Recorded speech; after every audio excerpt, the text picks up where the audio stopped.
크리스찬의 쉿, 콰이어트 타임.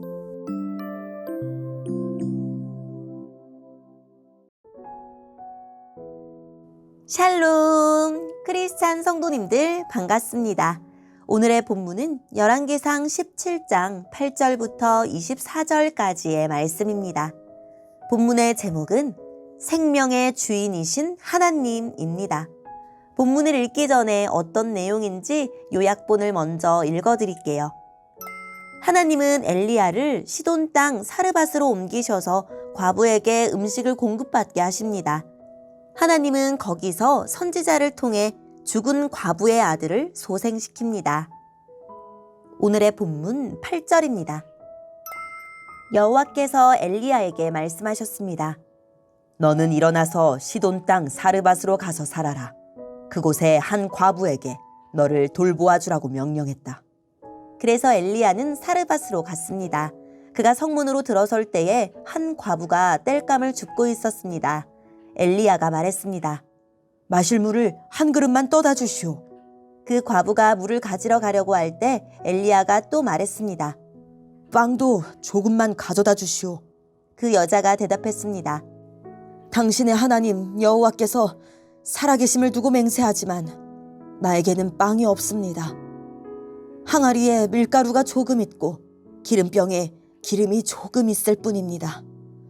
이곳에 땔감을 주우려고 왔는데 땔감을 주워 집에 가져가서 나와 내 아들이 죽기 전에 마지막으로 먹을 음식을 준비하려던 참이었습니다. 엘리야가 말했습니다.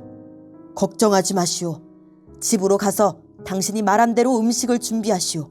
그러나 먼저 조그마한 빵을 만들어서 나에게 가져오시오. 그리고 나서 당신과 당신 아들이 먹을 것을 준비하시오. 이스라엘 하나님 여호와께서 말씀하셨소. 나 여호와가 이 땅에 비를 내리기까지 그 항아리의 밀가루가 결코 떨어지지 않을 것이며 병의 기름도 떨어지지 않을 것이다. 여자는 집으로 가서 엘리야가 말한 대로 했습니다. 그리고 엘리야와 여자와 그의 아들이 날마다 음식을 넉넉히 먹었습니다. 여호와께서 엘리야를 통해 말씀하신 대로 항아리의 밀가루와 병에 있는 기름은 떨어지지 않았습니다. 얼마 뒤에 그 집 사르밧 과부의 아들이 병이 들었는데 그 병이 점점 깊어지더니 마침내 숨을 거두고 말았습니다. 그러자 그 여자가 엘리야에게 말했습니다. 당신은 하나님의 사람입니다. 어째서 당신은 나에게 와서 내 죄를 생각나게 하십니까? 내 아들을 죽이려고 나에게 오셨습니까? 엘리야가 말했습니다. 그 아이를 이리로 주시오. 엘리야는 여자가 내주는 아들을 받아 안고 위층으로 올라갔습니다. 엘리야는 그 아이를 자기가 묵고 있는 방 침상에 눕혀놓았습니다. 그리고 여호와께 기도했습니다. 나의 하나님 여호와여, 이 과부는 나를 자기 집에서 묵게 해주었습니다. 그런데 어찌하여 그녀에게 이런 재앙을 내리십니까? 어찌하여 그녀의 아이를 죽게 하셨습니까? 그런 다음에 엘리야는 아이의 몸 위에 3번 엎드렸습니다. 그리고 또 여호와께 기도했습니다. 내 하나님 여호와여, 이 아이가 다시 살아나게 해주십시오. 여호와께서 엘리야의 기도를 들어주셨습니다.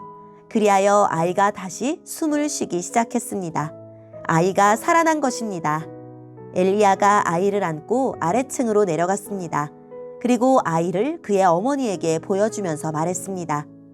보시오, 당신 아들이 살아났소. 여자가 엘리야에게 말했습니다. 이제 보니 당신은 정말로 하나님의 사람입니다. 여호와께서 당신을 통해서 하시는 말씀이 참으로 진실인 줄 알겠습니다. 아멘. 오늘의 본문을 통해 이해할 수 있는 부분은 무엇일까요? 시냇물도 마르자 하나님은 엘리야를 시돈 땅 사르밧으로 보내십니다. 이세벨의 고향, 즉 바알 숭배의 중심지인 시돈에도 비가 내리지 않았습니다. 그래서 엘리야를 만난 과부는 바알이 가짜가 아닌지 의심했는지도 모릅니다. 엘리야가 여호와 하나님의 말씀을 전하자 그 말씀대로 마지막 밀가루와 기름으로 빵을 만들어 엘리야를 대접했기 때문입니다. 그 후로 땅에 비가 내리지 않는 중에도 하나님은 약속하신 대로 과부의 집에 밀가루와 기름이 떨어지지 않게 해주셨습니다. 누가 풍요를 가져다주는 진짜 하나님인지 보여주신 것입니다. 그러던 어느 날 과부의 아들이 병에 걸리더니 결국 낫지 못하고 죽었습니다. 엘리야를 정성껏 대접한 과부에게 왜 이런 일이 생겼을까요? 과부는 자기 죄를 엘리야가 들추어냈다고 그래서 아들이 죽었다고 원망했지만 오해였습니다. 하나님은 엘리야의 기도를 들으시고 과부의 아들을 살려주셔서 생명 역시 바알이 아니라 하나님 손에 달려있음을 보여주고자 하셨습니다. 오늘의 본문을 통해 알 수 있는 우리 하나님은 어떤 분일까요? 바알 숭배의 주동자인 이세벨의 고향인 시돈의 사르밧으로 엘리야를 보내십니다. 사람들은 바알 신앙의 심장부인 시돈만큼은 하나님이 내리신 가뭄의 영향력이 미치지 못할 거라 생각했을지 모릅니다. 하지만 시돈 역시 죽음의 땅이 되었고 이제 하나님만이 그 땅에 생명을 주실 수 있음을 보이려 하십니다. 말라버린 그릿 시냇가에서 보내신 곳이 식량이 바닥난 과부의 집입니다. 과부에게 준비시켰다 하신 음식은 굶어 죽기 직전에 아들과 마지막으로 나눠 먹을 한 끼 식사입니다. 하나님의 살아계심을 고백하지만 살리시는 하나님을 경험하지 못한 과부에게 엘리야를 통해 믿음을 선물하시려는 것입니다. 우리 하나님은 삶의 풍요와 생명의 주인이십니다. 바알 신앙의 본거지인 시돈 땅에서 주님은 자신이 진정한 생명의 공급자이심을 밝히십니다. 과부의 빈 뒤주와 기름병에 양식을 채우시고 생명을 잃은 아이에게 호흡을 돌려주셨습니다. 지금 내 삶의 풍요도 돈이 아니라 주님 손에 달려있음을 기억합시다. 오늘의 본문을 통해 우리에게 주시는 교훈은 무엇일까요?